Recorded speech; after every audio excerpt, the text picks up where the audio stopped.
eh,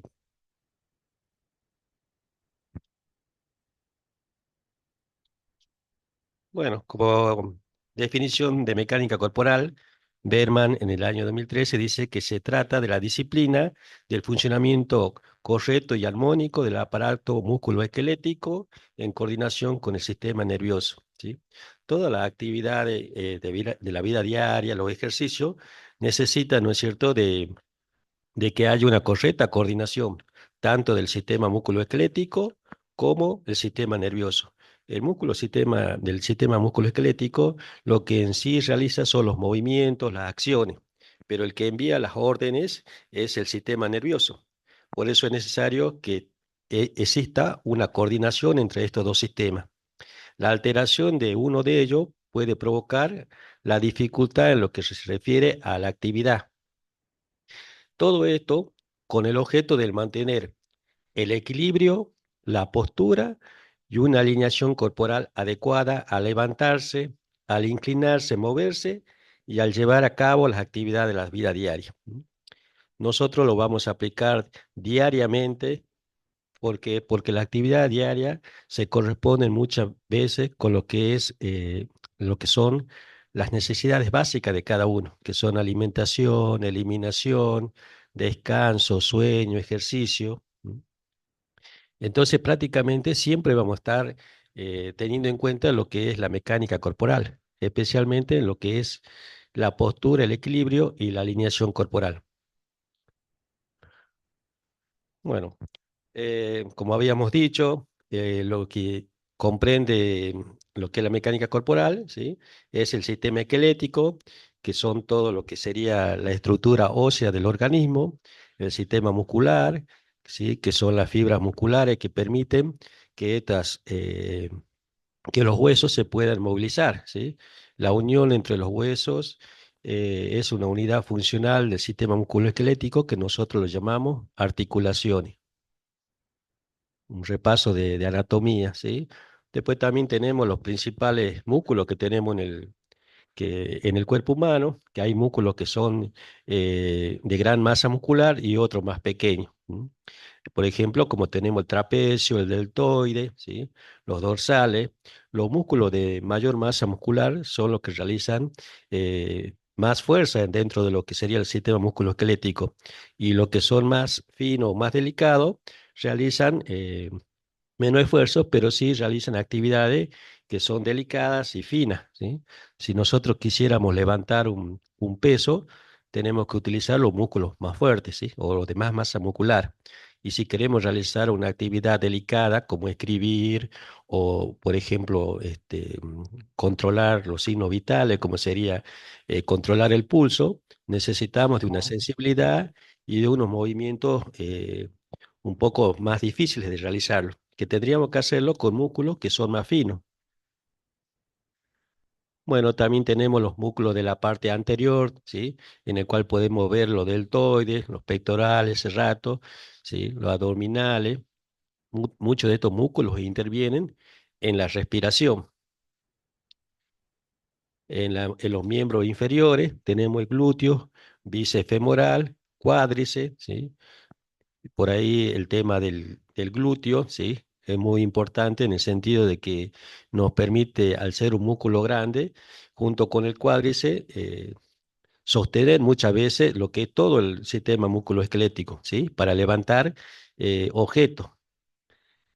También lo van a ver mucho el tema en lo que sería de medicación intramuscular. Ujú. Bueno, las articulaciones, hay diferentes tipos de articulaciones, se pueden clasificar según su movimiento, ¿sí? En diartrosis son aquellas que, por ejemplo, encontramos en el cráneo, que son fijas, ¿sí? Después tenemos la sinartrosis, también tenemos las anfiartrosis, ¿sí?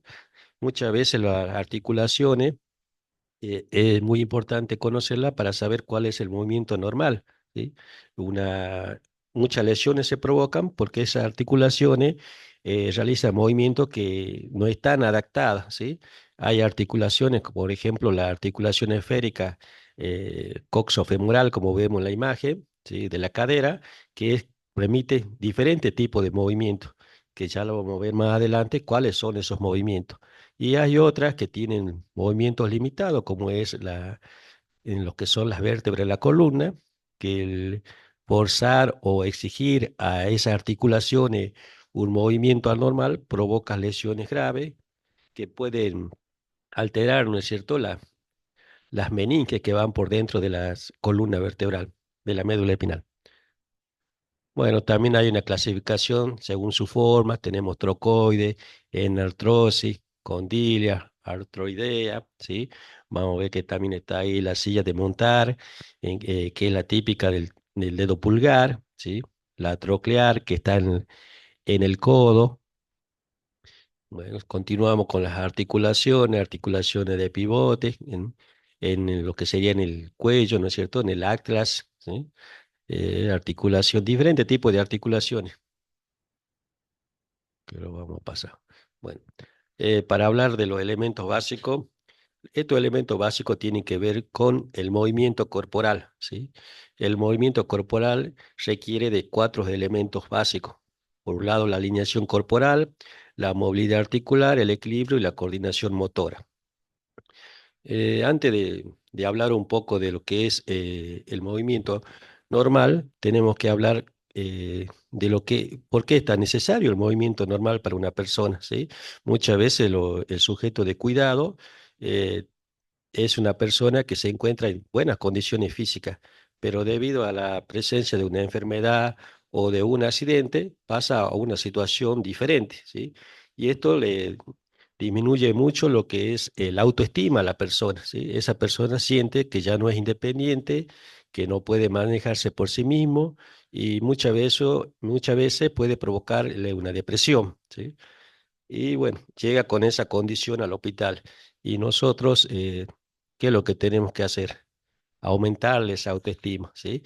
Tratar de que esa persona recupere su estado normal. Y si en el caso que no lo pudiera recuperar, brindarle, ¿no es cierto?, el máximo de eficiencia a lo que sería su movimiento, ¿sí?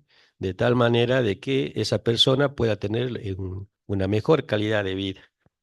eh, por ahí nosotros hacemos unos comentarios, decimos, ay, pobrecito, pero el paciente se siente afectado en ese sentido. Por eso es que nosotros tenemos que darle ánimo para que levante la autoestima y de esa manera pueda recuperar y pronto su salud. Y a partir de eso, bueno, por un lado tenemos lo que es la alineación corporal, ¿sí? La alineación corporal es la postura que toma el paciente. Generalmente nosotros tenemos tres posturas, que en palabras sencillas sería parado, sentado y acostado. Pero la terminología en enfermería dice bipedestación, sedestación y supino. Bipedestación es la posición que nosotros tenemos acá en la imagen parada, ¿sí? Y esa posición y esa alineación corporal eh, tiene tres elementos, como podemos ver: una línea de gravedad, un centro de gravedad y una base de sustentación. Cuando esos tres elementos están alineados correctamente, existe una buena postura de la persona. Y esa buena postura de la persona permite que todos los órganos que están interiormente se encuentren funcionando correctamente porque están en una posición adecuada. Si nosotros estamos en esta posición, como dice, de bipedestación, ¿sí? Podemos observar que la línea de gravedad pasa a través de la cabeza, ¿sí? Pasa a través del tronco, ¿sí? Por delante del tronco, por delante del sacro, atraviesa el centro de gravedad, que es donde se concentra la mayor masa de la persona, y cae, no sé, en medio con los pies, miembros inferiores separados a través de los pies, en una base de sustentación, que esa sería la posición correcta de bipedestación para que la persona pueda resistir mayor tiempo parado sin que sus músculos o su cuerpo se canse con facilidad o se fatigue. Al estar en equilibrio en esa posición, eh, la persona se mantiene mucho tiempo parada. Después tenemos nosotros algunos nos paramos así correctamente, otros no, ¿sí? Al no pararnos así inclinado o al estar apoyado, vamos variando nosotros nuestro centro de gravedad, nuestra línea, ¿sí? Y eso provoca que algunos músculos trabajen más que otros, ¿sí? Si los músculos que trabajan en esta posición son los músculos que tienen mayor masa muscular, le va a resultar mucho más cómodo estar en esta posición. Pero si estamos en otra posición donde están eh, trabajando más los músculos que son más chicos, esto nos va a provocar una fatiga, un cansancio. Y con el tiempo nos van provocando posturas inadecuadas. Bueno, los planos corporales que habrán visto ya en anatomía, ¿sí? Tenemos el plano sagital, que es un eje que atraviesa eh, de adelante hacia atrás el cuerpo y divide al cuerpo, ¿no es cierto?, en hemisferio derecho e hemisferio izquierdo, el plano transversal, que lo divide al cuerpo en superior e inferior, y por otro lado tenemos el plano frontal, que lo divide al cuerpo en anterior y posterior, ¿sí? Esto nos sirve para identificar, ¿no es cierto?, la posición de una persona, una posición anatómica, para poder ubicar dónde están los órganos y también saber cuáles son los movimientos que pueden realizar las diferentes partes del cuerpo. ¿Mm? Generalmente, como vemos, las palmas de las manos están hacia adelante. Bueno, algunos de los movimientos de la movilidad articular, ¿sí? Habíamos dicho que el segundo elemento era la movilidad articular. La unidad funcional del sistema musculoesquelético son las articulaciones. Las articulaciones son cómo se unen los diferentes huesos. La unión de los huesos se realiza también a través de los músculos, ¿sí? Los cuales están ubicados de un lado o del otro y son los que provocan los movimientos de la articulación. Las articulaciones, dependiendo también el tipo de articulación, de la clasificación, también podemos encontrar ligamentos, tendones, ¿sí? Líquidos sinovial, meniscos, diferentes componentes. Todo depende del tipo de articulación. Las articulaciones que tienen más movimiento tienen más componentes. Y así vamos a tener también un concepto que es el concepto de amplitud de movimiento. La amplitud de movimiento es lo máximo que puede abrirse esa articulación, o sea, la máxima abertura que puede realizar. También tenemos lo que sería la flexión y la extensión. La flexión es con los huesos u otras partes del cuerpo se aproximan entre sí y en dirección antero-posterior o paralela al plano sagital, ¿sí? Y la extensión es la separación entre hueso o parte del cuerpo en dirección postero-anterior. Por ahí, por eso un poco hay que entender el tema de los planos, ¿sí? Si nosotros hacemos este movimiento, ¿qué sería? ¿Flexión o extensión? Extensión y esto, flexión. ¿Quiénes realizan los movimientos de flexión? ¿Qué músculo? ¿Sí? No por decir el nombre, ¿no? Simplemente ustedes se imaginan si nosotros hacemos la flexión, los músculos, ¿qué músculo? ¿De masa más grande o masa más pequeña? Más grande, ¿sí? Los músculos de masa más grande son los que realizan la flexión. Y los músculos de masa más grande, cuando no están trabajando o cuando están en reposo, tienden a disminuir su tonalidad. Y eso hace que los músculos se contraigan. Y ustedes van a encontrar que el sujeto de cuidado no va a estar así extendido. ¿Cómo va a estar?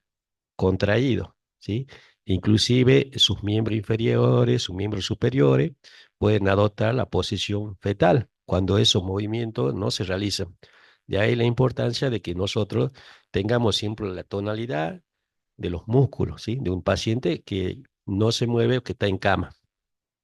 Eh, y después tener, bueno, la hiperextensión, que es un movimiento, como decíamos nosotros, mayor de lo que puede realizar esa articulación. Muchas veces vamos a encontrar la hiperretención de la cabeza, ¿sí? Que se realiza, obviamente no es un movimiento normal, pero es muy utilizado cuando hay maniobra de reanimación, ¿sí? Para que las vías aéreas queden permeables y se pueda la persona oxigenar mejor, entonces hacemos la hiperextensión. Generalmente nosotros, cuando estamos sentados, nosotros tenemos que tener una buena postura de estar apoyados, ¿sí? Existen también obviamente silla anatómicamente para que esté una persona en una postura adecuada, ¿sí? Pero nosotros tenemos que tener, ¿no es cierto?, esta postura de que pase derecho, ¿no es cierto?, nuestro eje transversal, nuestro centro de gravedad estaría acá, ¿sí? Y nuestros miembros inferiores tenían otra base de sustentación diferente a la de bipedestación, ¿sí? Es muy típico en las personas sentarse así, encostado, son vicios que tenemos, ¿sí? Y, y bueno, y en la hiperextensión, si no tenemos la cabeza aquí, cuando hacemos la hiperextensión tenemos que hacer un poco más atrás, ¿sí? Obviamente que la articulación que tenemos en el cuello nos permite esos movimientos de rotación, ¿sí? Pero lo que tenemos en la vértebra no nos permite tanto ese movimiento, lo que nos estaría haciendo no podría provocar una lesión, ¿sí? También van a observar que a nivel del cuello pasan muchas terminaciones nerviosas, está el tallo cerebral, por ahí, no sé si los que están en vehículos muchas veces colocan, ¿no es cierto?, la cabecera para que no se provoque ese movimiento de hiperextensión del látigo o podría lesionar también la cabeza. Bueno.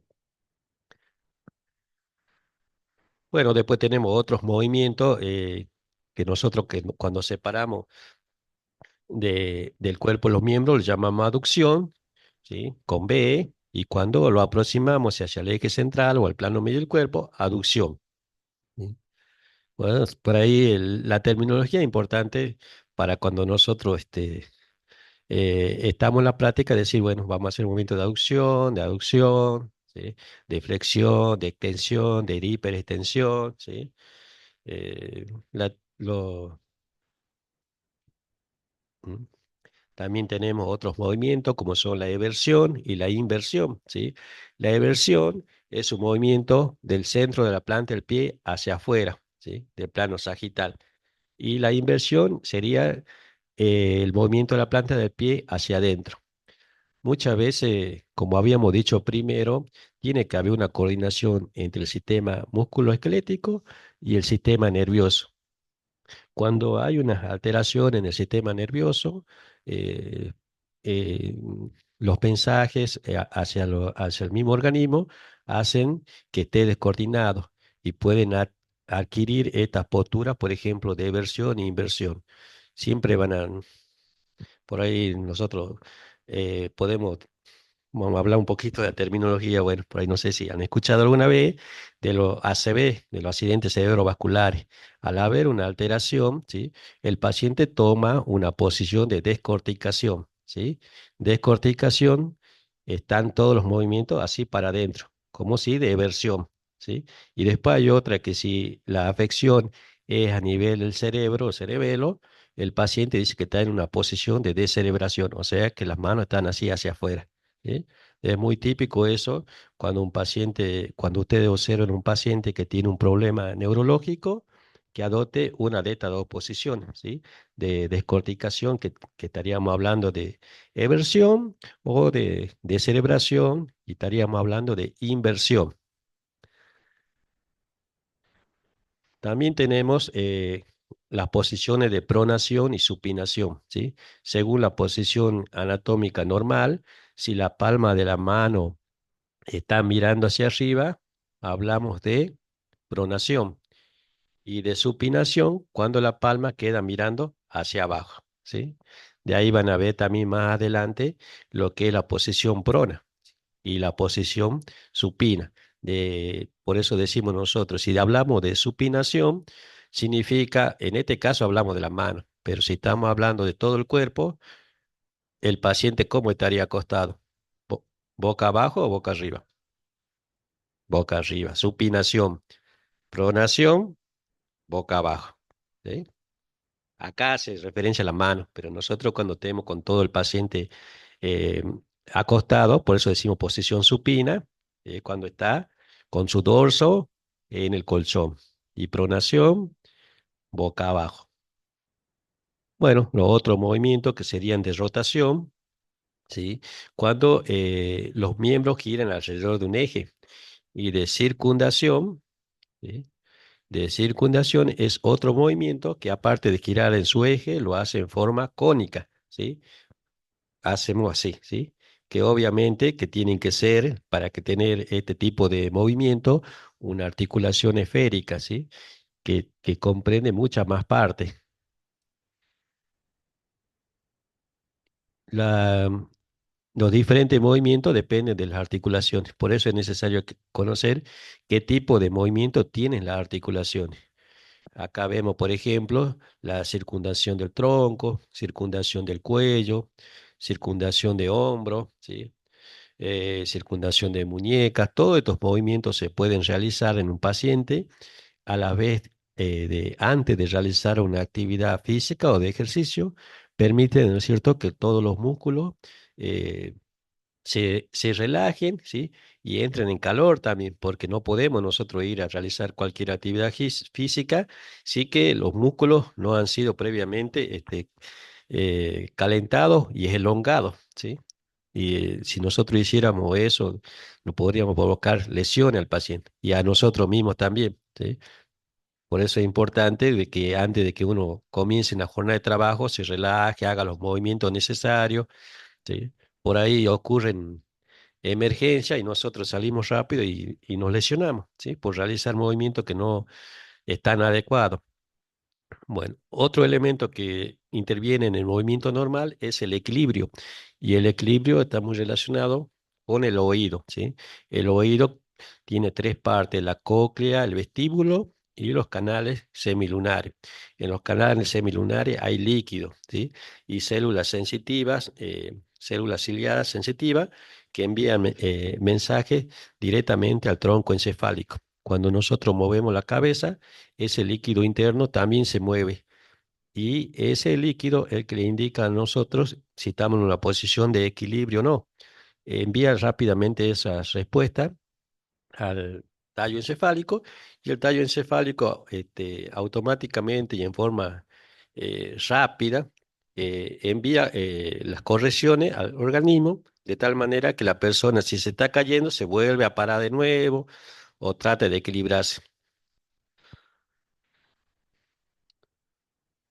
Bueno, el equilibrio corporal: para mantener el equilibrio, el cerebro y el cerebelo deben coordinar un flujo constante de información. Necesitan información del medio para conocer cuál es la posición en que debe adoptar el cuerpo. Todas estas partes del cuerpo actúan para mantenernos de pie y brindar la sensación de estabilidad cuando estamos en movimiento, ¿sí? Siempre vamos a ver que en el sistema nervioso central hay una parte voluntaria y involuntaria. La parte voluntaria es cuando nosotros enviamos los mensajes de si queremos mover este brazo, queremos estar en esta postura, corregir, ¿sí?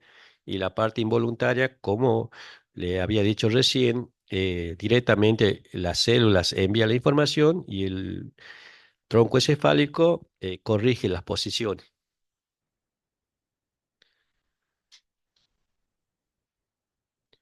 Bueno, propio sección, ¿sí? Nosotros conocemos todo lo que podemos observar y sentir en nuestro medio exterior, lo adquirimos a través de los sentidos, de los órganos de los sentidos.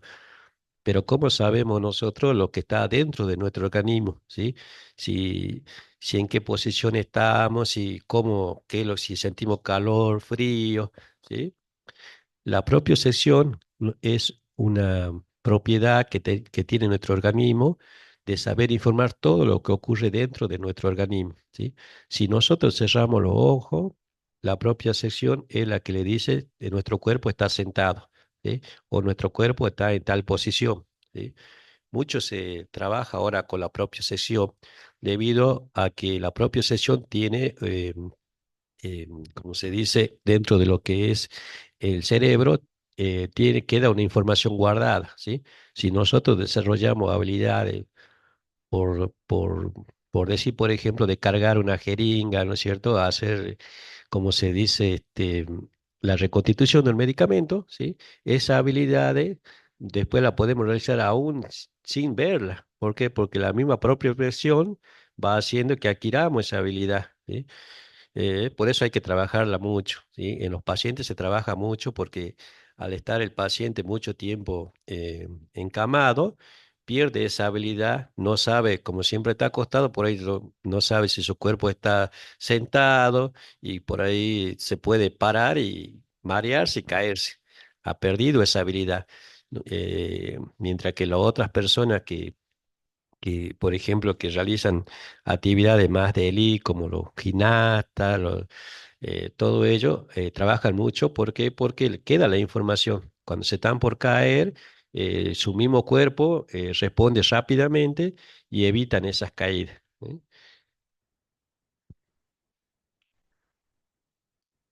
Bueno, lo que habíamos dicho, ¿no es cierto? De lo cuánto es, cómo funciona la coordinación motora, ¿sí? De la parte del cerebro, ¿sí?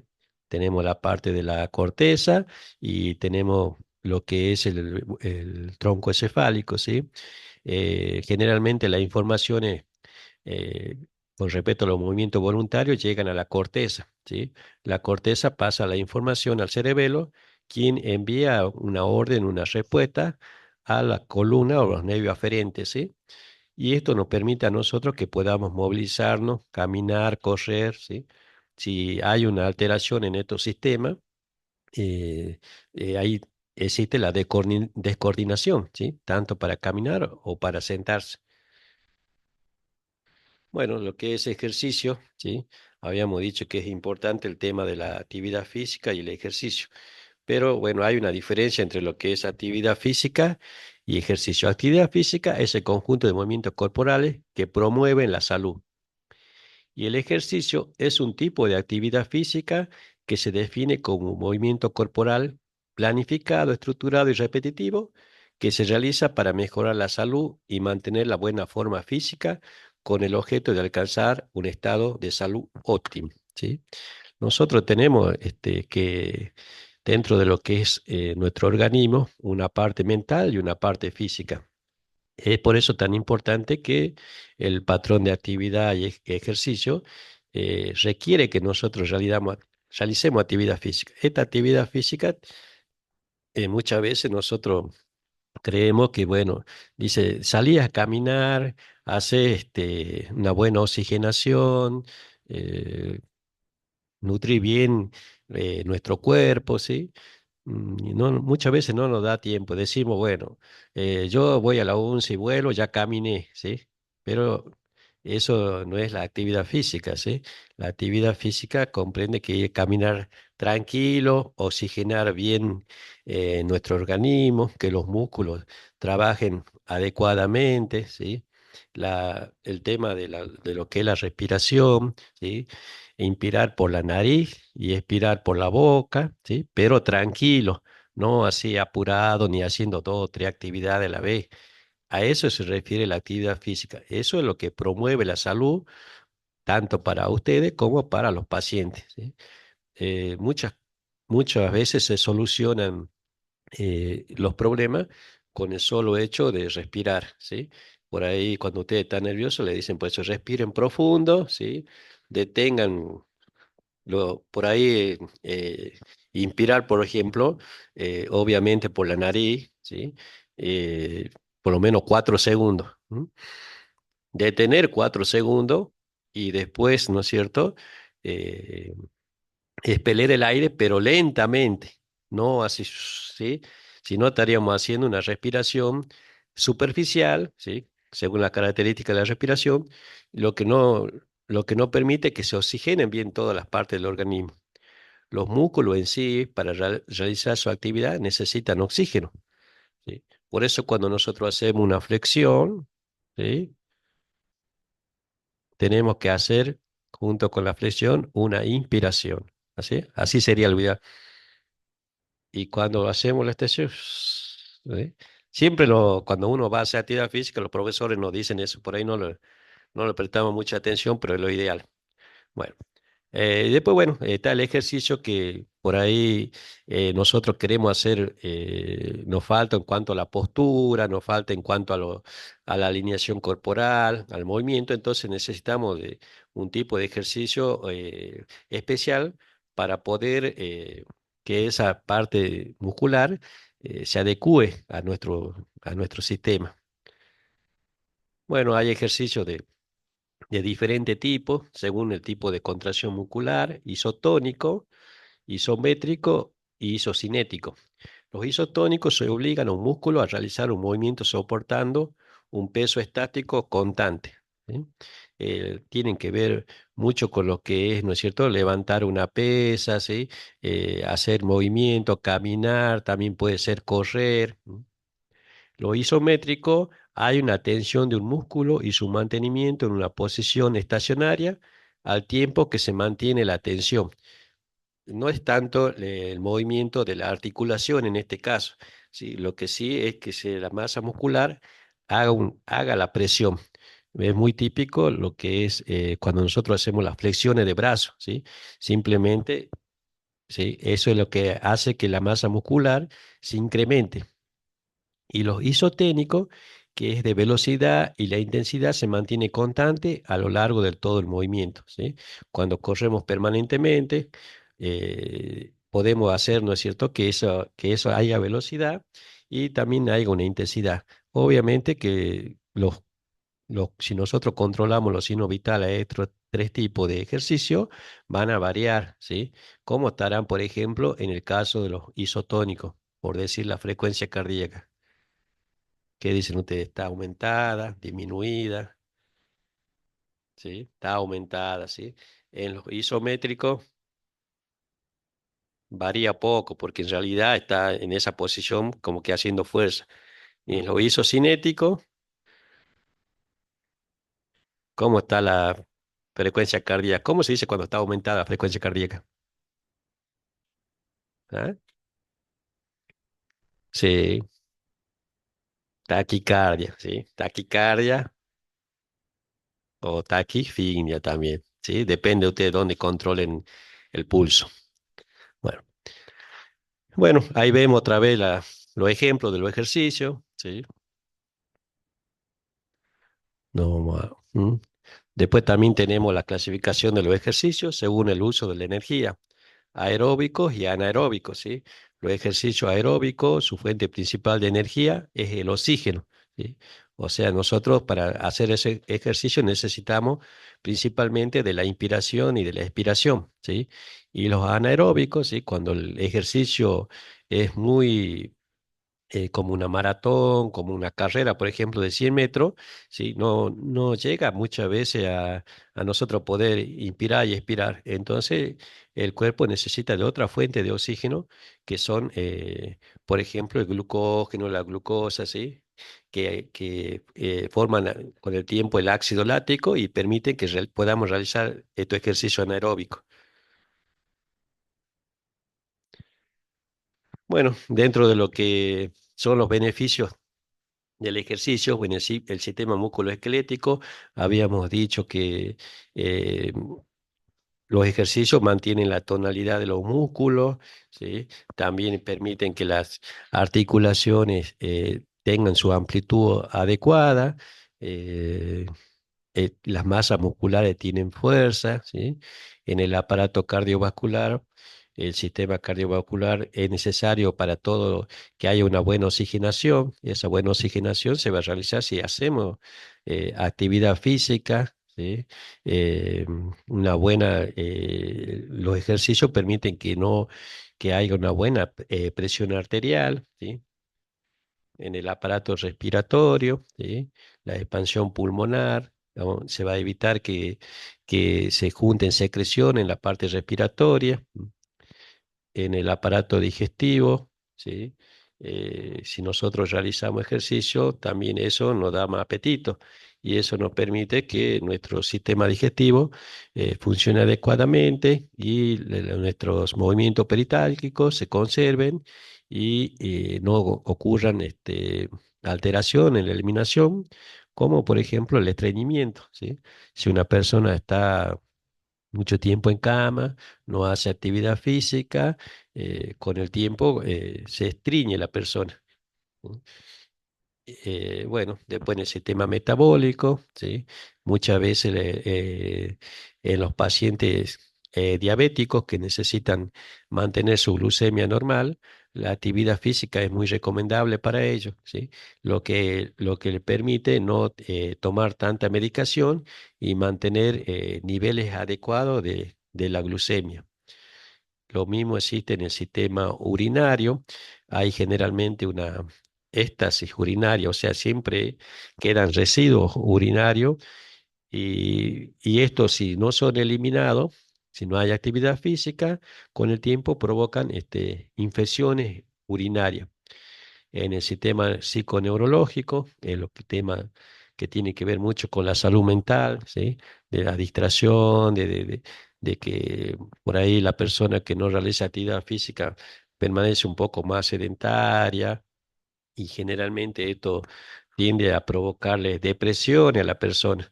Si hay depresión, la persona no quiere movilizarse, no quiere comer y bueno, y ahí vienen varios elementos que van modificando su salud. Factores que afectan la alineación y actividad corporal. Entre ellos tenemos el crecimiento y desarrollo, ¿sí? No es lo mismo la actividad ni la alineación de un bebé que recién está, por ejemplo, dando sus primeros pasos, gateando, como dicen, ¿sí? Todo esto va a ir modificándose a medida que va creciendo la persona. Lo que sí nosotros tenemos que brindarle a los niños y después a los adolescentes, ¿sí? Hábitos de postura adecuada, ¿sí? Si nosotros no le damos esos hábitos, esa persona va a crecer ya con mal, o sea, en una mala postura de bipedestación, una mala postura de sedestación, ¿sí? No va a tener hábitos alimenticios adecuados. Y después, cuando va desarrollándose en su edad, ¿no? En su juventud también, ¿sí? Pasa por diferentes etapas, en el caso de las mujeres, por ahí el embarazo también afecta lo que es la postura, la alineación, y cuando van pasando a adultos mayores, los mismos músculos y huesos van perdiendo su elasticidad y van haciendo que haya una postura más encorvada por ahí.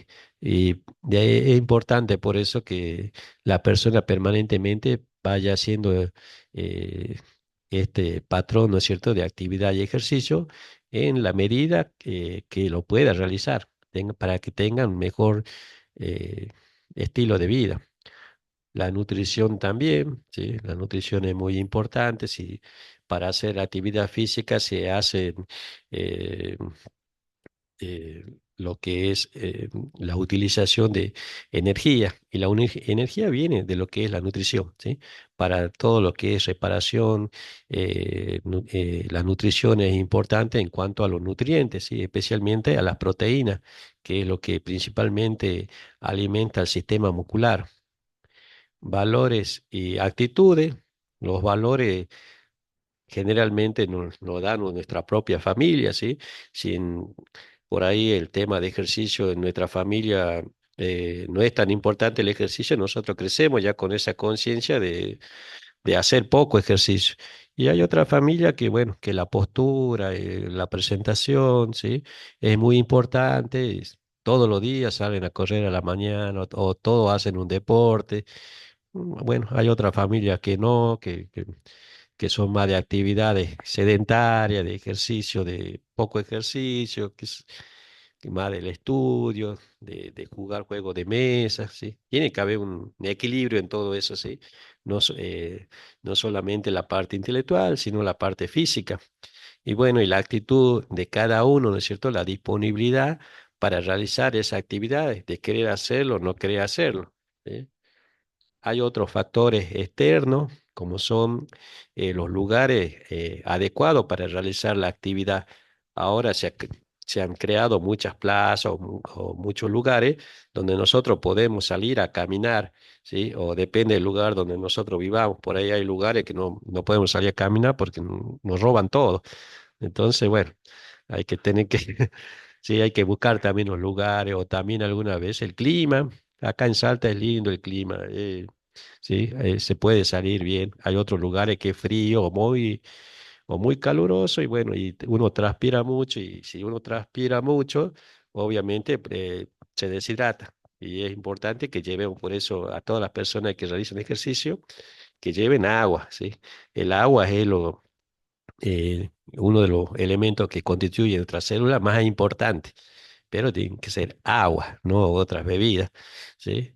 Y después tenemos las limitaciones prescritas que pueden ser muchas veces pueden ser por una enfermedad, ¿sí? Una enfermedad que el paciente está internado y puede ser un postoperatorio, una fractura, ¿sí? Algunas veces le indican reposo absoluto, tratamientos que hay, ¿sí? Entonces, eso también hace que la persona esté en reposo y no realice actividad física, ¿sí? Bueno, ya habíamos visto un poco de lo que provoca la inmovilidad en el sistema musculoesquelético, algunas enfermedades que son muy comunes en las mujeres, por ejemplo, la osteoporosis, en el cual el tejido óseo disminuye su porosidad y se vuelve más frágil. Y esto, al tener una caída, puede provocar una fractura, ¿sí? También pueden provocarse calambres, ¿sí? En el caso de lo que es los ligamentos, se pueden producir esguinces, ¿no? En los tendones, también se pueden haber ruptura de tendón, ¿sí? Es muy típico cuando uno está caminando y pisa mal, que se provoque, ¿no es cierto?, un movimiento anormal de los ligamentos y esto es lo que provoca el esguince. En un momento es muy doloroso porque la fibra se tira más de lo que está habituada y se pone por ahí con edema, inflamado y por ahí con temperatura, ¿sí? Puede ocurrir eso, que se provoca un esguince o en un caso de una persona mayor se puede provocar una fractura, ¿sí? Depende mucho de la edad. Cuando es un esguince, muchas veces le dicen colóquese hielo, ¿sí? Levanten el pie para que baje la inflamación y colóquese en hielo. Bueno, en el aparato cardiovascular es muy común circulatorio que se provoquen también adherencia a las paredes de la vena que se llaman émbolos, ¿sí? Esos émbolos dificultan la circulación y si el émbolo se, y si el émbolo se desprende, ¿sí? Puede inclusive obstruir alguna arteria y provocar necrosis de acuerdo a la zona que afecte, ¿sí? Muchas veces, por eso se producen los infartos, los ACV también, ¿sí? Eh, Mientras la sangre o el aparato circulatorio está en actividad, se evitan muchos de estos problemas, ¿sí? Por eso es importante el ejercicio para la parte cardiovascular, ¿sí? También hay eh, el tema, ¿no es cierto?, de lo que es la hipotensión también. Si no hacemos ejercicio, el sistema cardiovascular no trabaja adecuadamente. Recordemos que el corazón es un músculo y que necesita también que se trabaje, ¿sí? Esa masa muscular. Bueno, después tenemos en el aparato respiratorio, bueno, ya habíamos dicho, se juntan muchas veces muchas secreciones en el aparato respiratorio al estar inmóvil la persona, lo que provoca que esa persona, si nosotros controlamos las características en lo que es lo respiratorio, vamos a poder escuchar, como decía el profesor el otro día, los roncos, la sibilancia, los estertores, todo esto a causa de la presencia de secreción en el aparato respiratorio, que si no son eliminadas adecuadamente, pueden provocar, ¿no es cierto?, problemas respiratorios como atelectasia, colapso, también se acumula pus, se provocan infecciones, una de las más comunes es la neumonía. En el sistema metabólico, la falta de ejercicio provoca que muchas veces en el tema de la diabetes, que la glucemia en sangre aumente, dado que los receptores de la insulina no lo adquieren adecuadamente. y esto hace que se provoquen enfermedades metabólicas, ¿sí? También están otras enfermedades como el hipertiroidismo, hipotiroidismo. En el aparato urinario ya habíamos dicho el tema de que también se pueden, al haber esa éstasis urinaria, o sea que no al haber tanto movimiento, se pueden formar cálculos en la zona urinaria, en la zona del riñón, y también infecciones urinarias.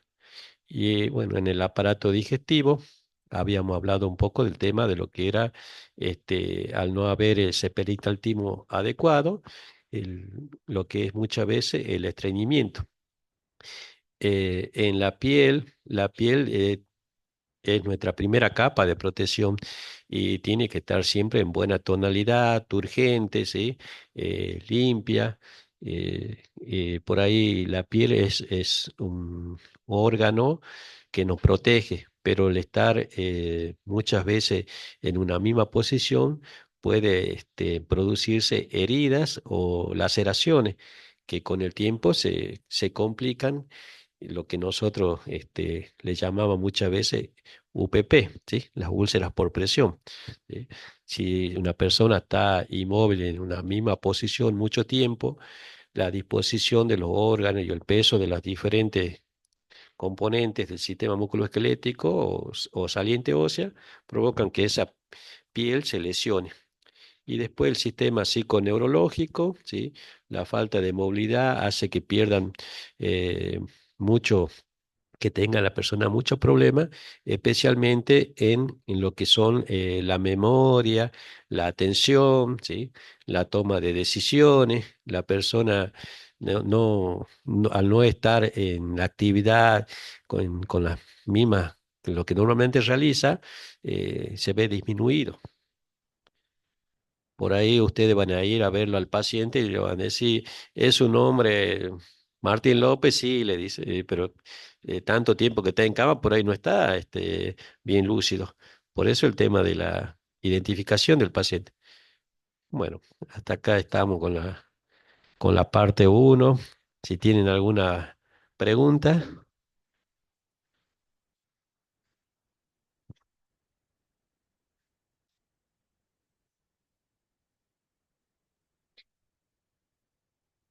bueno, todos estos conceptos básicos son importantes para entender la parte 2.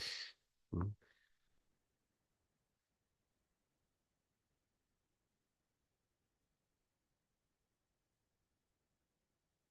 Bueno.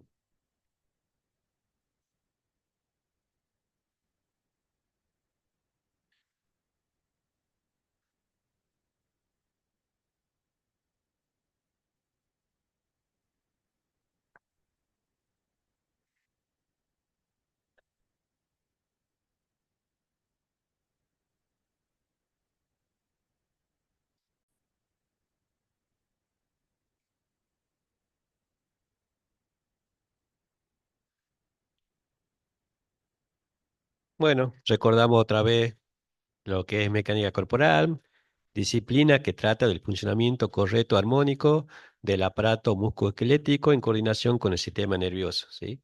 Ahora vamos a ir viendo un poco más lo que específicamente corresponde a enfermería. Lo que habíamos visto anteriormente son los conceptos generales, ¿sí?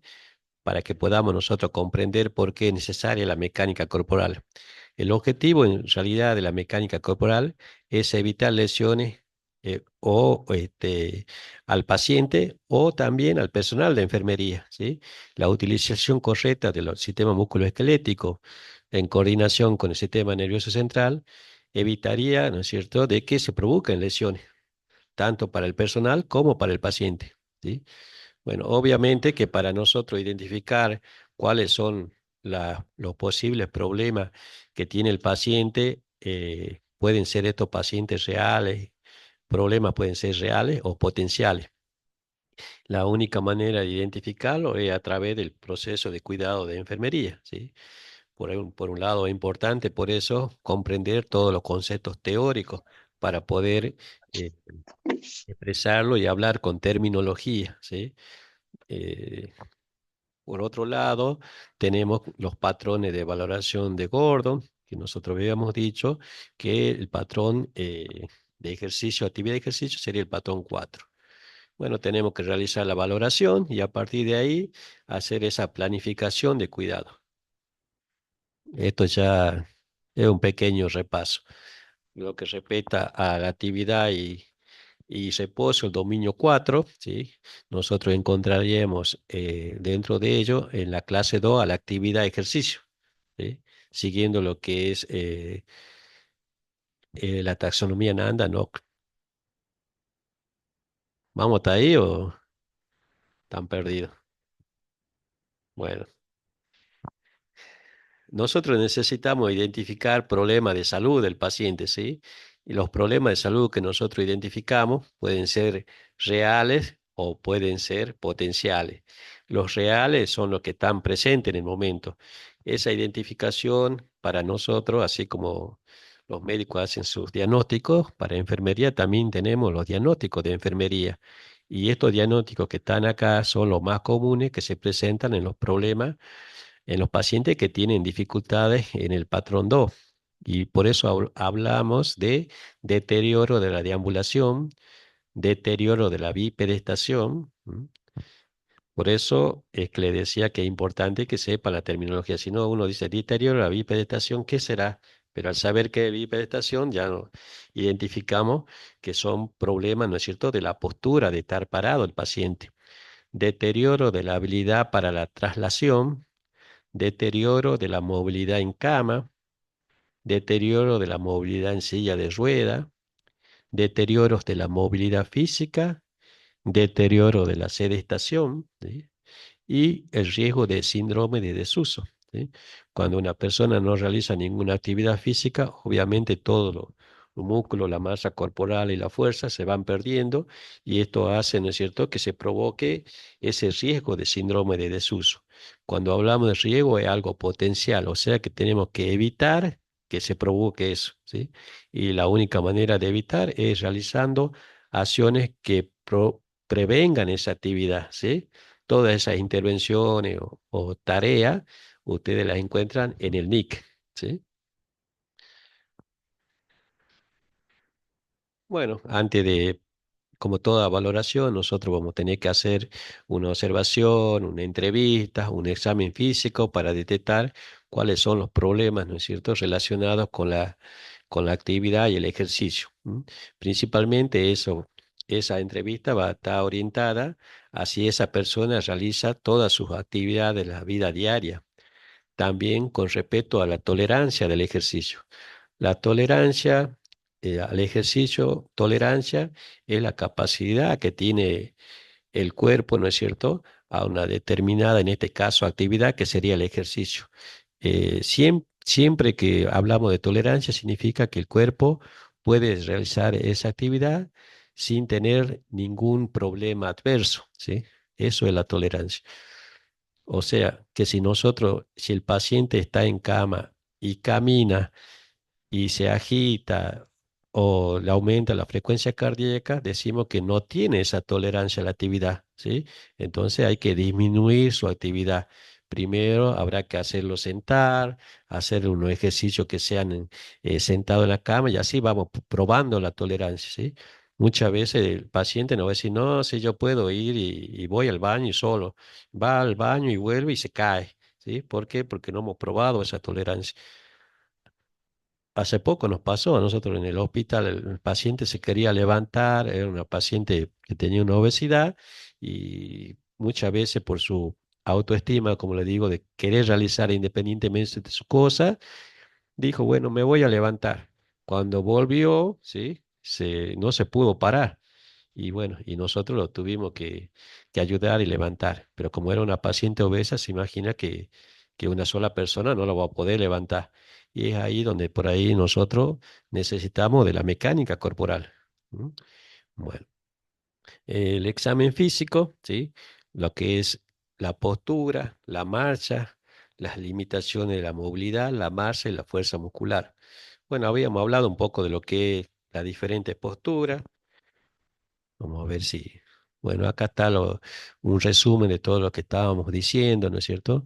De si resiste o no resiste, en cuanto a la tolerancia, qué actividades puede realizar en su casa, si se cansa con facilidad, ¿sí? El tema de las articulaciones, si las articulaciones están bien, muchas veces nosotros le pedimos al paciente que mueva las articulaciones y las articulaciones están rígidas o crepitantes, ¿sí? Le piden que mueva, le suenan todos los huesos, ¿sí?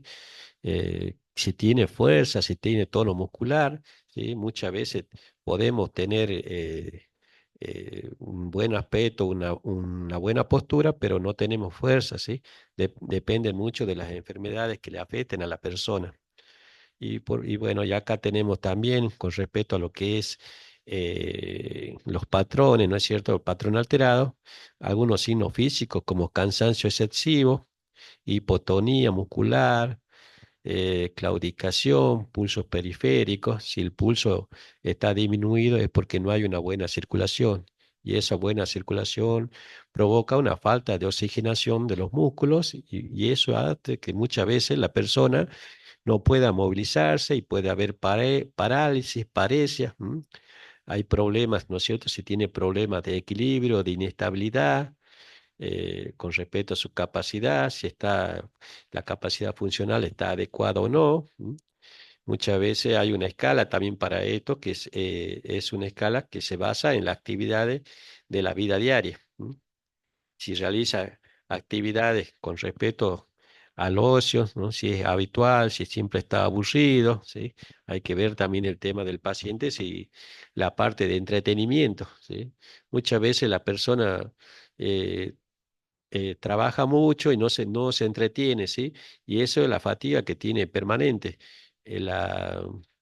Cumplir su rol por ahí de mantener la casa, tanto para el hombre como la mujer, hace que no, sus músculos se encuentren siempre fatigados y cansados, ¿no? Bueno, acá hay una escala, ¿no es cierto?, de lo que es la actividad de la vida diaria, que es, lo podemos decir como el índice de Bartel, que comprende de actividades y 5 niveles de puntuación. Y están lo que sería aseo personal, el tema de bañarse, higienizarse, comer, ¿sí?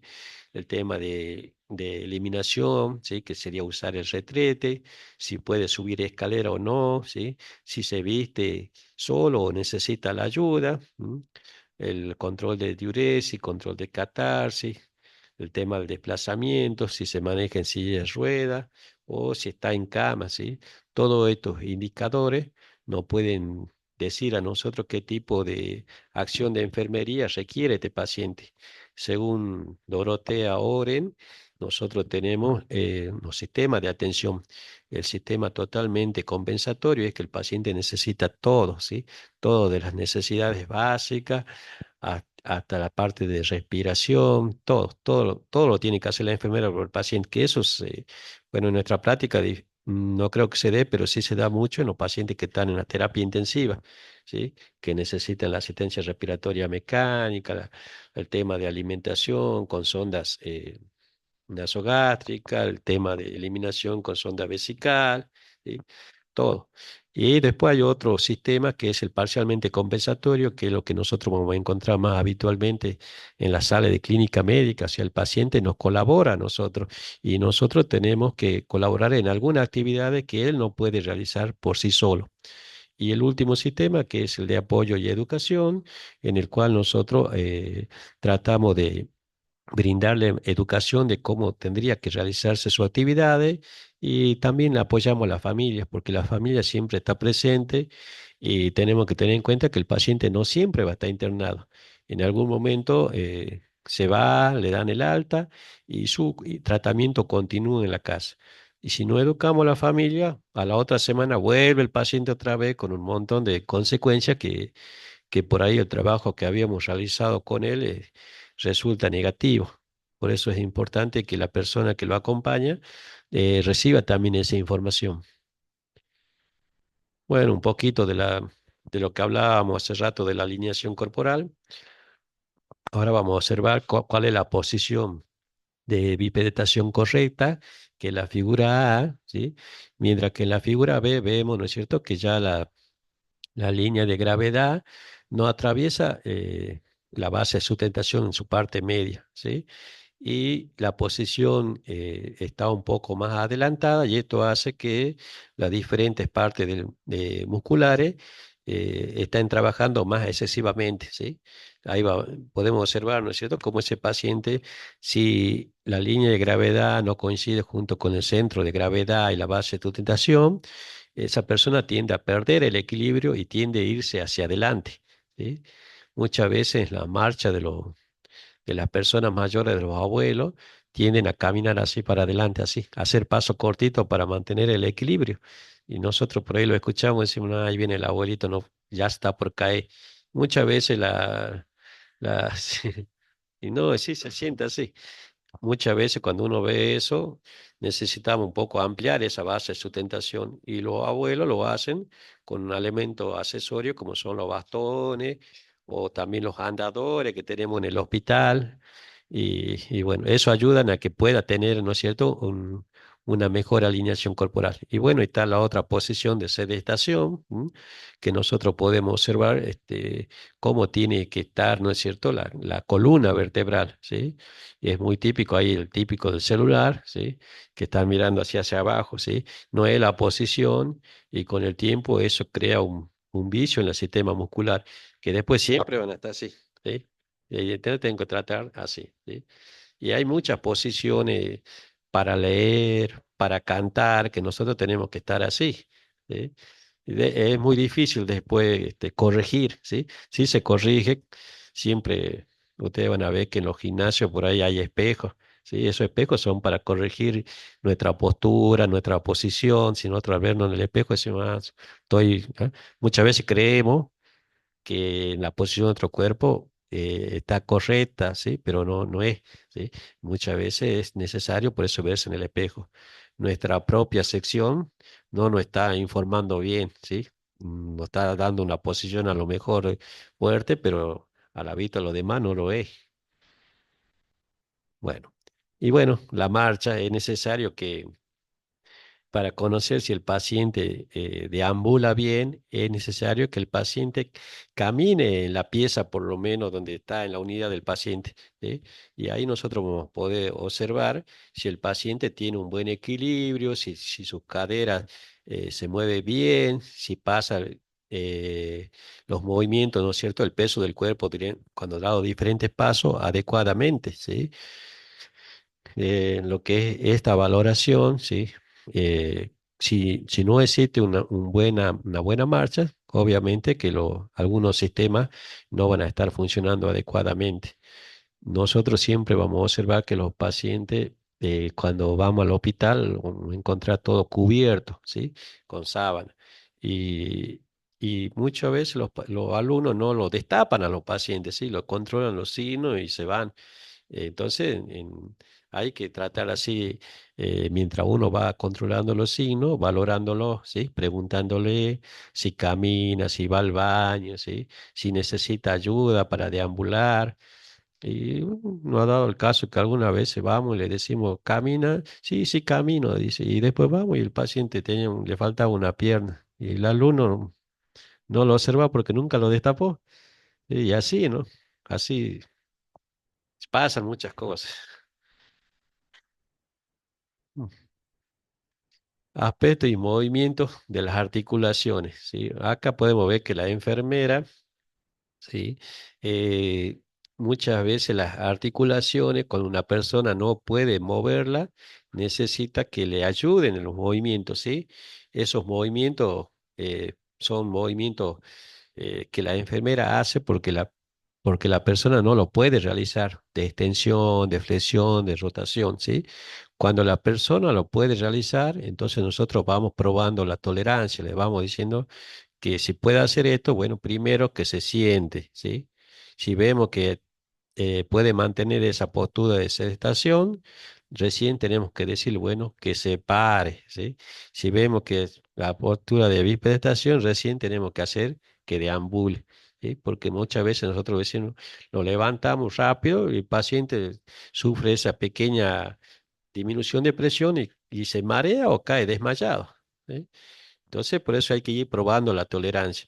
más en un paciente que ha estado mucho tiempo en reposo, ¿sí?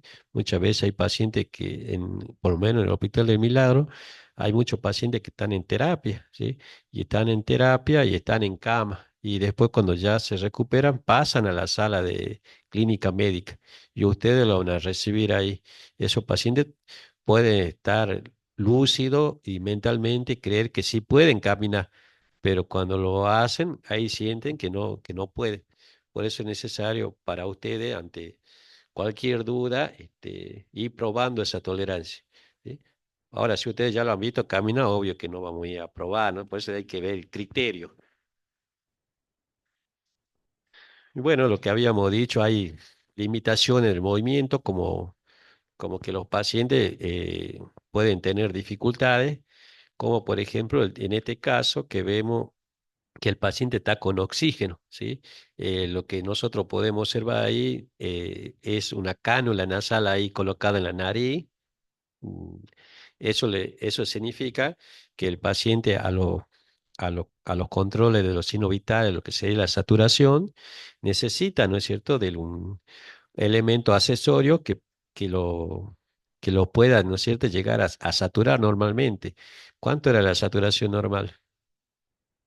95. ¿Y cuándo necesitan oxígeno?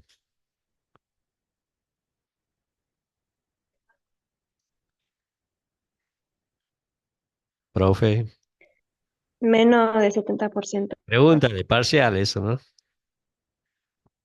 Sí,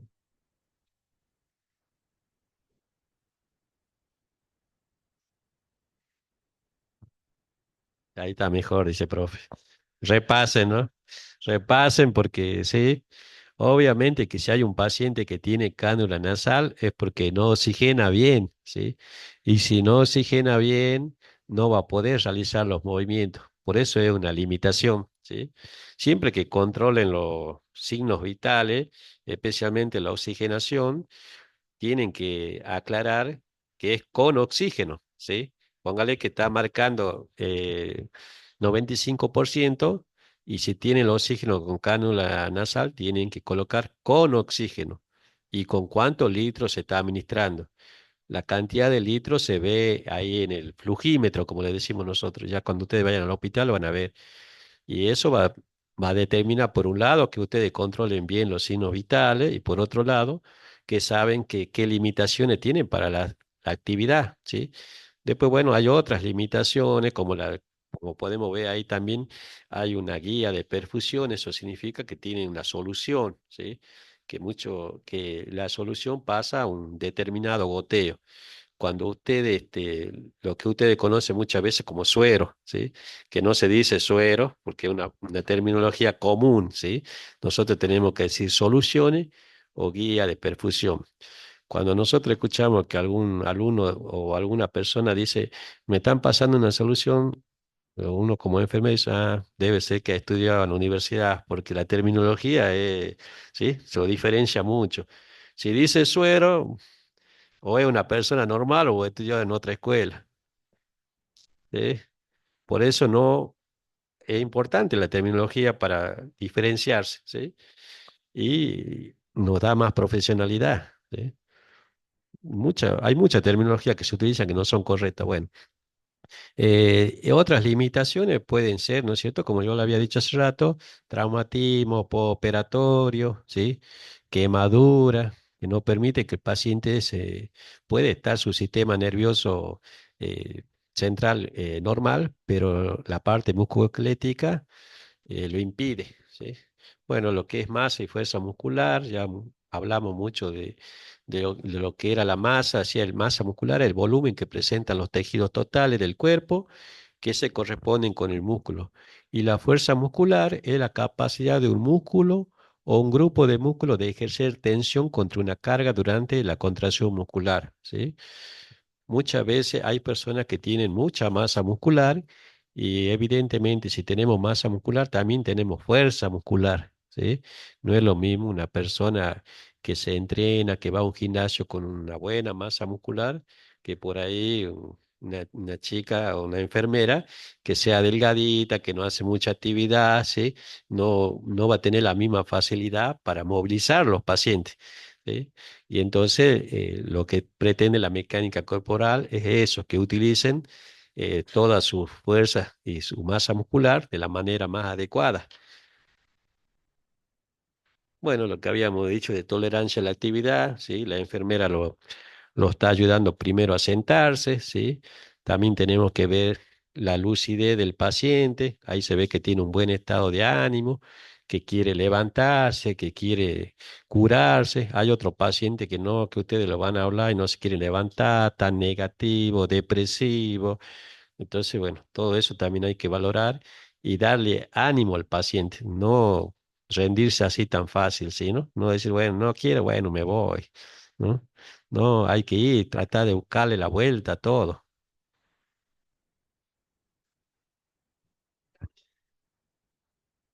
Sí,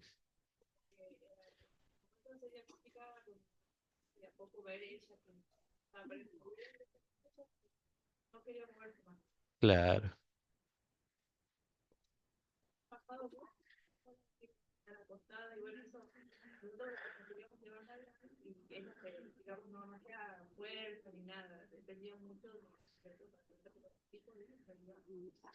Pero se ha decaído. Por eso le decía yo, tiene que ver mucho la autoestima, ¿sí?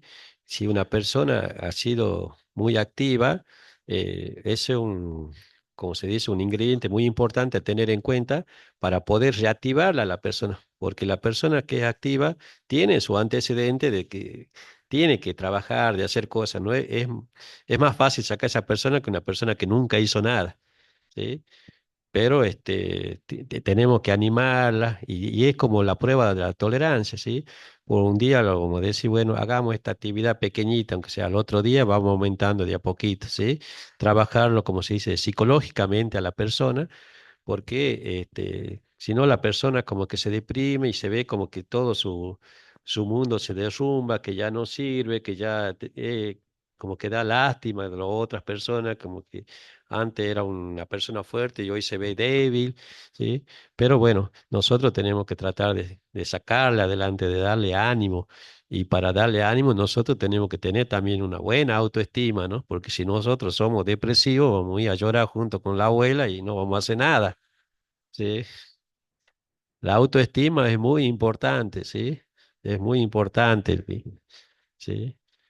Ahora viene, por ejemplo, el examen y ustedes tienen que tener una autoestima alta de que van a aprobar, ¿ah? No tienen que tener autoestima de decir, no, ya quedo libre, no, ¿sí? Y esa autoestima de que aprobar hace que uno estudie, ¿no? Porque tampoco tener autoestima y no estudiar no sirve de nada, ¿sí? O sea que hay que trabajarlo. ¿Sí? Hay que trabajarlo. Y lo mismo sucede con, tiene que haber un equilibrio, una coordinación. ¿Ah? Bueno, y bueno, algunos de los síntomas con respecto a la tolerancia de la actividad, ¿cómo podemos observar, no es cierto?, que una persona no tiene tolerancia a la actividad, ¿sí? Hay una palidez facial súbita, ¿sí? Nosotros lo hacemos levantar y el paciente ya se pone pálido, ¿sí? Entonces nosotros podemos observar en su facie el cambio de color. Si tiene sensación de mareo o debilidad, por eso es que tenemos que preguntarle si se para, siente mareo, debilidad, ¿sí? Muchas veces para no tiene vergüenza, no lo dice, pero si nos dice eso, bueno, nos sentemos de nuevo y después descansamos un ratito e intentamos de nuevo. El cambio de nivel de conciencia, la frecuencia cardíaca o respiratoria, que sean significativamente mayores que las basales. Las basales son los controles que nosotros le realizamos cuando el paciente está en reposo. El cambio de ritmo cardíaco respiratorio regular por otro irregular son características de la respiración. ¿M? El debilitamiento del pulso, la disnea, la sensación de falta de aire o dolor torácico, y el cambio de la presión diastólica también de 10 milímetros de mercurio o mayor, ¿sí? Si se altera la presión diastólica, ¿cuál era el valor normal de la presión diastólica? 60, 80, ¿sí? Si hay si hay una disminución, obviamente por más de 10 milímetros de mercurio, ese paciente no tiene esa tolerancia a la actividad. Es por eso importante que controlen siempre los signos vitales. Bueno,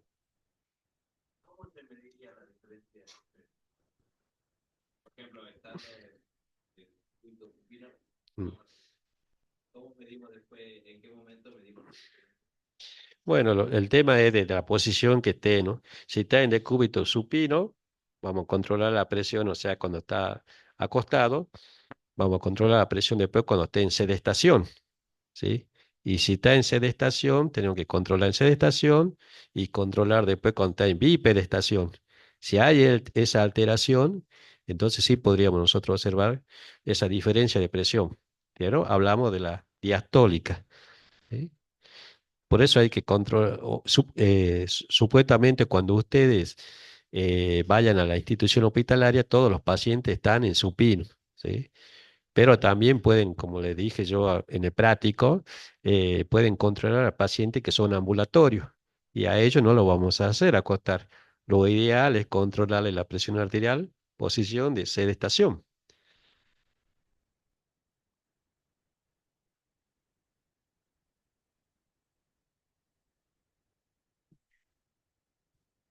Claro, nosotros si observamos que la persona tiene disnea o dificultad para respirar, o respiración regular e irregular, o respiración superficial, tampoco le vamos a hacer una actividad, porque primero tenemos que esperar que se estabilice su respiración, ¿sí? Hay posiciones que permiten que uno pueda respirar mejor, que ya lo vamos a ver más adelante. La porción ortognéica sí es una posición. Hay una posición, por ejemplo, que es la posición de Fowler o semisentado, que es una de las posiciones que nos permiten respirar mejor. Cuando no podemos respirar con esa posición, el paciente tiende a sentarse y a apoyarse en los brazos, ¿sí? O sea que la dificultad respiratoria es mayor cuando está en posición ortognéica, es porque el paciente ya no puede estar en la posición de Fowler y necesita más los músculos accesorios de la respiración. Y la única manera de ampliar la capacidad respiratoria para él, que es algo que no él sepa que él es la posición tornéica, sino que su mismo cuerpo le pide que esté en esa posición, es apoyado así con los brazos y ahí puede respirar. Y si uno lo quiere acostar, dice, no quiero acostarme porque es la única manera que puedo respirar, ¿sí? A ese paciente obviamente no le vamos a hacer ninguna actividad hasta que no se recupere, ¿sí? Y seguramente también está saturando mal y está con la frecuencia cardíaca alta. Bueno, ¿cuáles son los pacientes de riesgo de sufrir, ¿no es cierto? El tema de la actividad de ejercicio, obviamente los malnutridos, ¿sí?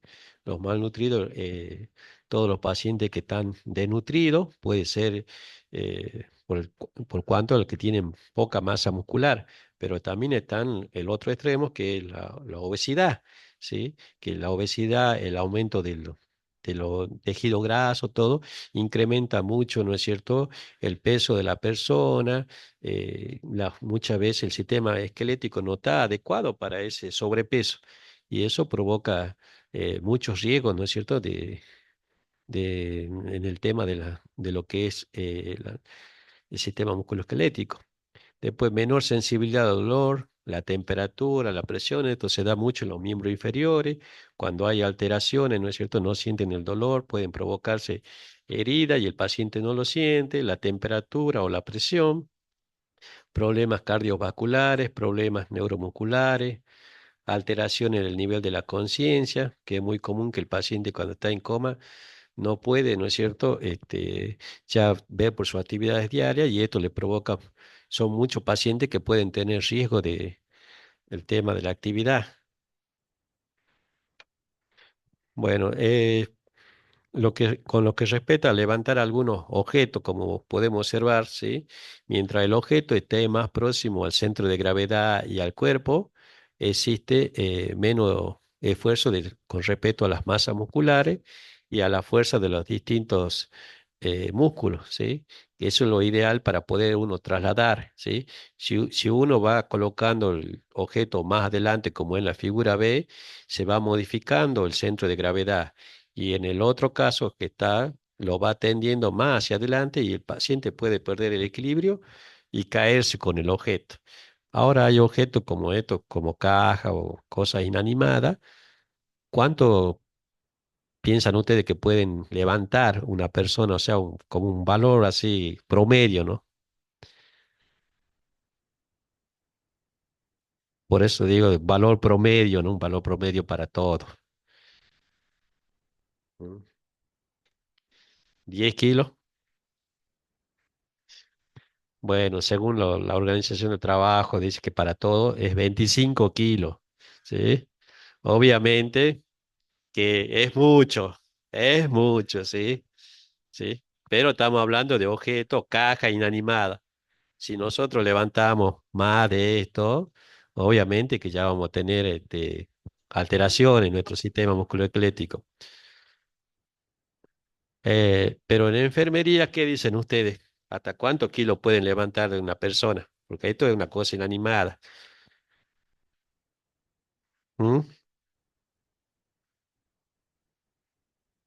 No, también hay un peso que nosotros podemos levantar en enfermería, no, si no, no podríamos. Ese peso es 18 kilos. O sea que una persona puede levantar hasta 18 kilos de una persona que no nos colabora, ¿no? Que no nos colabora, a diferente de otra persona que colabora. O sea que si una persona pesa por lo menos 60 kilos y no nos colabora nada, ¿qué tenemos que hacer? Pedir ayuda, o sea, por lo menos otros 3 enfermeros más, ¿sí? Para que podamos, entre los cuatro, levantar a esa persona, ¿sí? Por eso le decía yo que el otro día la gordita se nos cayó y pesaba como 100 kilos. Después hay aparatos, obviamente, como tipo de grúa, todo que no tenemos nosotros, ¿no? Para para que nos ayuden, ¿no es cierto?, a trasladar este tipo de pacientes, ¿sí? Y bueno, nosotros éramos como 6, éramos para levantar a la señora, porque la señora no te ayuda a nada, ¿sí? Y 6, como se dice, fortachones, ¿no? No, yo no, pues, obviamente. Bueno, con respecto a lo que es tirar y empujar, ¿sí? Nosotros si queremos levantar un objeto, ahí como ven en la figura, tenemos que hacer la mayor fuerza con los músculos más grandes, de la masa musculares, con los cuádriceps, ¿sí?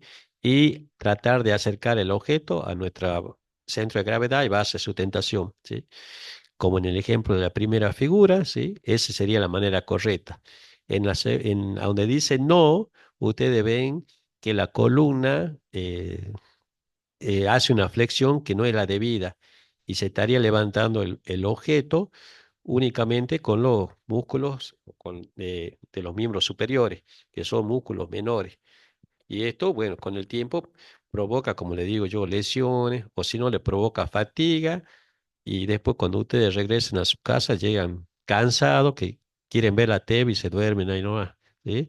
Pero en ese momento uno no lo piensa y trabaja, porque bueno, la rutina del trabajo nos hace que hagamos muchas cosas, ¿sí?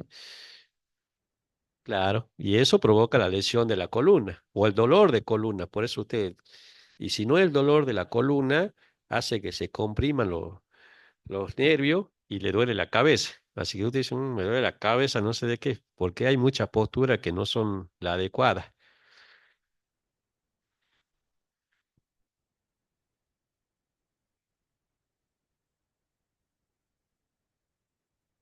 Sí,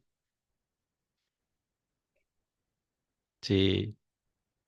Sí, así dice, ¿no? Muy bien. La marcha del pato, como dicen, las piernas separadas para ampliar su base de sustentación y que tiende a irse más hacia adelante. Más en la última, que ya están ya por tener el bebé, de golpe aumenta considerablemente la parte abdominal. Bueno,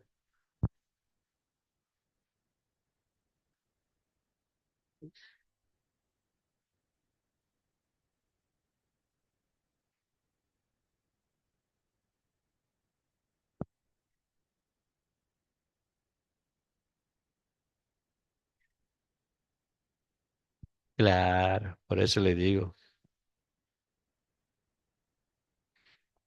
Sí, y como yo le decía hace rato, en las personas mayores, ya los músculos no son lo mismo, los tendones no son lo mismo, y por eso en lo que hacen actividad, piden precalentamiento primero, no ir a levantar porque se pueden provocar lesiones, distensiones, ¿sí? Roturas, fracturas, ¿sí? Así por la misma edad, ¿sí? Bueno, después dice el tema de tirar y empujar, ¿sí? Si nosotros tenemos, por ejemplo, una silla o un objeto, es más fácil empujarlo, ¿sí? Ya sea hacia adelante o jalarlo hacia atrás, ¿sí? Si nosotros lo levantamos la silla, hacemos mayor esfuerzo porque vamos contra la ley de la gravedad. Por eso muchas veces hay que deslizarlo, empujarlo, ¿sí? O tirar, no tratar de levantar los objetos. Ese es un principio fundamental en mecánica corporal. Bueno, en el cuerpo existen eh, diferentes tipos de palancas, ¿sí? Las palancas en realidad son de la física y son máquinas simples en las cuales intervienen tres elementos: un punto de apoyo, ¿sí? Un peso y una fuerza. ¿Mm? Acá en el dibujo vamos a ver lo que dice fulcro, sería el punto de apoyo. La fuerza está dado por los músculos del antebrazo y el peso es el objeto a mover. Y así vamos a ver que nuestro sistema musculoesquelético también funcionan diferentes palancas, como sería la palanca de primer grado, en el cual, ¿no es cierto?, el punto de apoyo está en la columna, ¿sí? El peso serían la cara y la fuerza la estarían haciendo los músculos del cuello, ¿sí? En cambio, en el otro, que sería la palanca de segundo grado, el punto de apoyo, ¿no es cierto?, en la punta de los pies, ¿sí? El peso está, ¿no es cierto?, en la parte de los huesos, en la parte del tobillo, y la fuerza estaría en los músculos de la pantorrilla, que es lo típico de como decimos nosotros, como la carretilla, ¿sí? Que nosotros queremos utilizar la carretilla y bueno,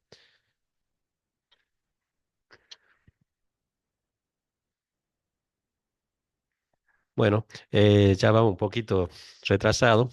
Eh, el pivotear, sí, los que han jugado el básquet saben lo que es pivotear, o sea, afirmar un pie y girar así, ¿sí? Lo que nosotros tratamos de hacer con el movimiento de pivoteo es de que no rotar la columna de nosotros, simplemente ir ayudándonos con el paciente e ir girando despacio y moviendo una pierna, ¿sí? Todo esto también hay que tener en cuenta que el paciente colabore. Si el paciente no colabora, nosotros estaríamos prácticamente levantando al paciente y estaríamos realizando un esfuerzo que no es el que corresponde. Bueno, algunos principios de la mecánica corporal, ¿sí? Los que habíamos dicho, las grandes masas musculares se fatigan menos que las pequeñas, ¿sí? Menor es el esfuerzo muscular y mayor el equilibrio del cuerpo cuando la base de sustentación tenga la amplitud adecuada y la línea de gravedad caiga en el centro de la misma. Empujar o deslizar un objeto requiere menor esfuerzo que levantarlo. El levantar implica un movimiento contrario a la gravedad.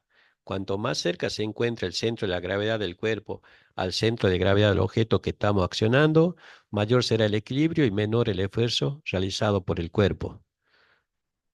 La fricción entre un objeto y la superficie sobre la que se desplaza aumenta el esfuerzo para moverlo. La fricción es la fuerza que se opone al movimiento. Cuanto más bajo se encuentra el centro de gravedad, mayor será la estabilidad del personal de enfermería. Repartiendo de forma equilibrada la actividad entre los brazos y piernas, se reducirá el riesgo de sufrir una lesión en la espalda. Bueno, para efectuar una tarea, las partes del cuerpo han de colocarse de frente y en la misma dirección en que se aplica la fuerza, ¿sí? Nunca de costado, porque si queremos empujar tenemos que estar así de frente, y no ponernos de costado. Mover un objeto por una superficie plana requiere menos energía que para moverlo en una superficie inclinada o que levantarlo en contra de la fuerza muscular. Recomiendan evitar trabajar en contra de la gravedad, ¿sí? Esto se da mucho, ustedes van a observar en las camas de los pacientes, ¿sí? Si no ustedes quieren mover un paciente, levantarlo hacia la cabecera, lo primero que hay que hacer es bajar la cama a la cabecera, porque si no estamos haciendo una fuerza superior, ¿sí? Y si necesitan hacer menos fuerza, tendrían que levantar los pies para que el misma gravedad le ayude, ¿sí? Entonces es importante que la superficie sea plana. Al trabajar con otras personas, ponerse de acuerdo para que una persona dirija la acción, por ejemplo, uno, dos, tres. es muy común que, bueno, al trabajar con otra persona, nosotros tenemos que estar coordinados, así como estamos coordinados solos, tenemos que estar coordinados con las otras personas, porque si no, uno va a hacer una fuerza, el otro no va a hacer.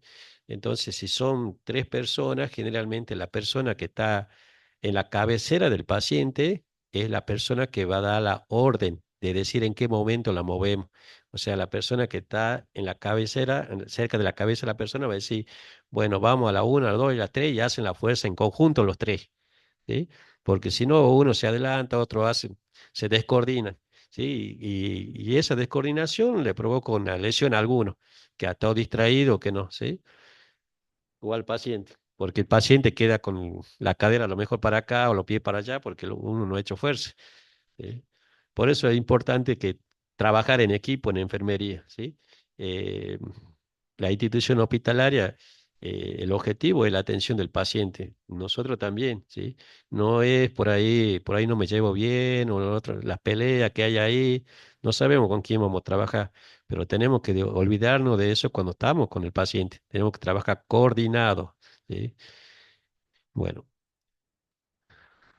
Bueno, las lesiones más comunes, como le había dicho, que sufrimos los enfermeros son la lesión en la columna, justamente por la rotación, ¿sí? El movimiento de la columna no está, según los movimientos que habíamos visto, no tiene que hacer rotación y circundación la columna, ¿sí? La columna es una articulación que no tiene todo ese tipo de movimiento.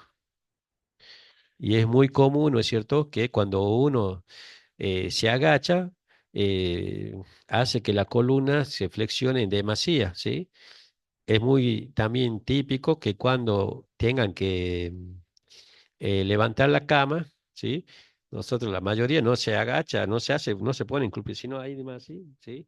Y eso te provoca una lesión. Obviamente que no en ese momento, pero la rutina hace que con el tiempo aparezca, ¿sí? Bueno, vamos viendo con la tema de posición en la cama. Las posiciones son posturas que el paciente va a adoptar cuando está en cama muchas veces para realizar algunos tratamientos, para realizar algunos exámenes o análisis y también, sobre todo, para que el paciente esté confortable, ¿sí? Que tenga un buen confort en la cama. Y muchas veces, como yo le decía, la posición de Fowler, que la normal es de 45 grados, ¿sí? Después tenemos la semi-Fowler a 30 grados y hay una posición Fowler alta que a 90 grados. Es una posición que permite, ¿no es cierto?, una buena expansión pulmonar y respiratoria. Es muy utilizada, también se utiliza cuando el paciente no se puede movilizar y tiene que alimentarse, ¿sí? Es necesario esta posición. Posición de cúbito supino o dorsal, ¿sí? Sí, es como habíamos dicho nosotros, boca arriba, también es una posición posterior a muchas intervenciones quirúrgicas, ¿sí? Pueden observar que en los pies, para que no se produzca esa flexión de la planta del pie, le han colocado ahí un accesorio que lo mantiene derecho.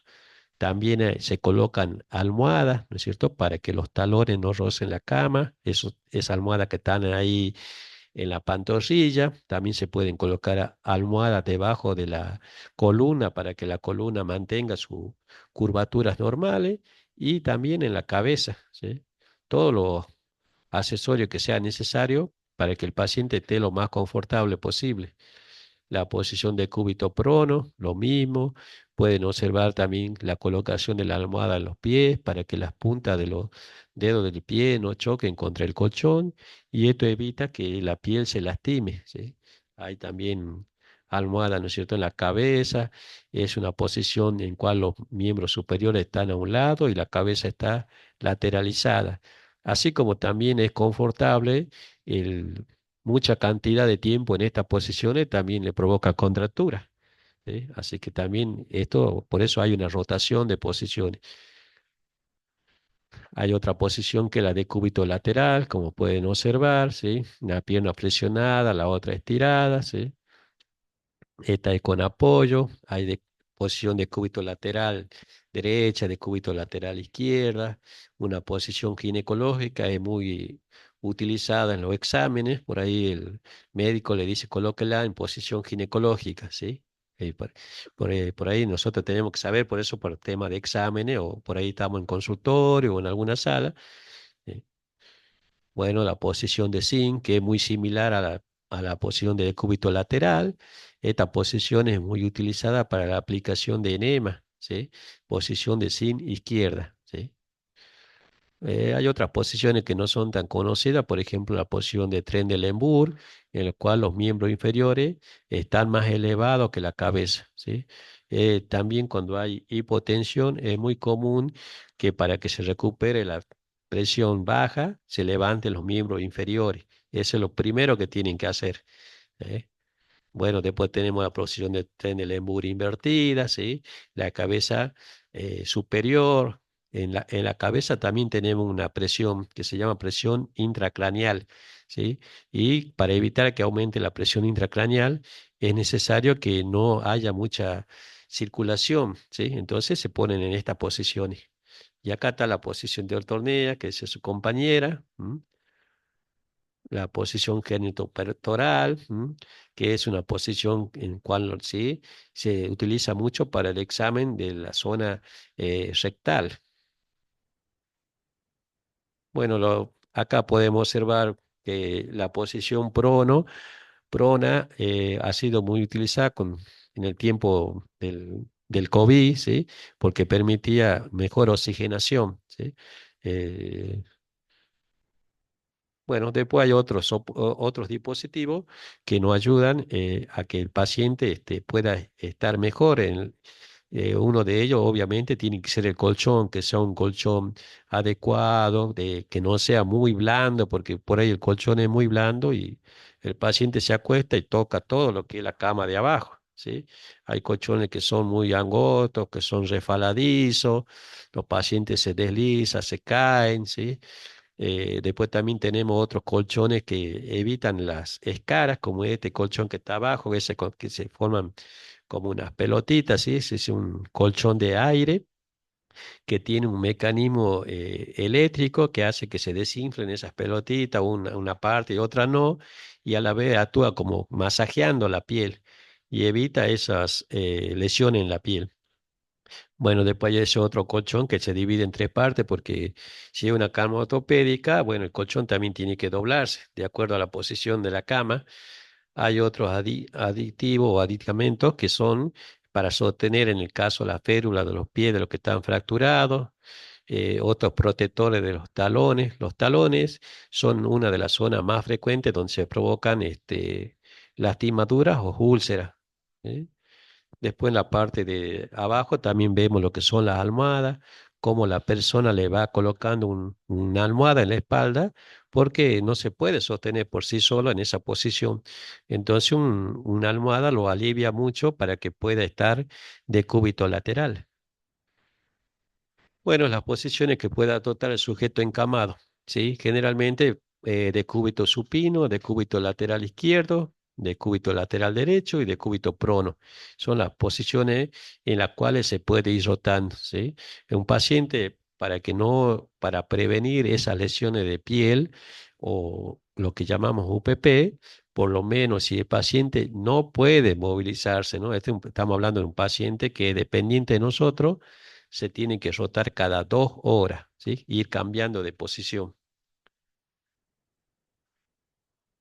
Bueno, la terminología también de lo que es movilización y transferencia. Movilización es cuando cambiamos de posición en una misma superficie, o sea, estando en la cama, lo vamos colocando, la enfermera lo coloca lateral, posición de cúbito lateral o posición supina. Ahora, cuando el paciente requiere trasladarse a una silla de rueda, a una silla o una camilla también puede ser, hablamos de transferencia. ¿Sí? Esa es la diferencia entre la movilización y la transferencia. Bueno, la mecánica corporal permite al enfermero evitar lesiones en el organismo del sujeto y asimismo, y aplicar los conocimientos en el cuidado del sujeto dependiente o con poca movilidad.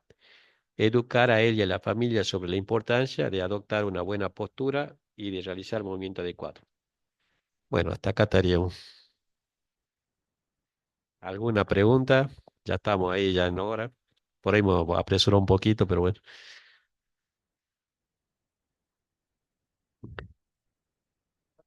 La normal es de 45 grados. La semi-Fowler 30 grados y después tenemos la Fowler alta, 90 grados.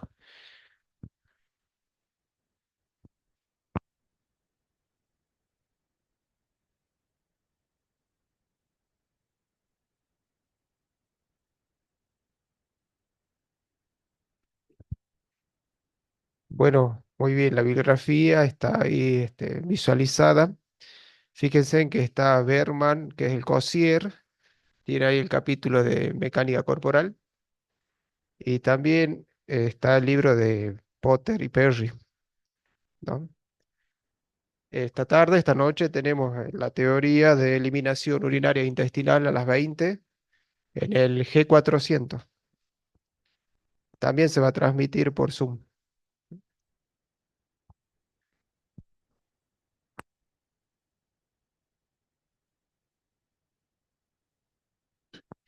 Bueno, si no hay más preguntas, nos vemos a la noche.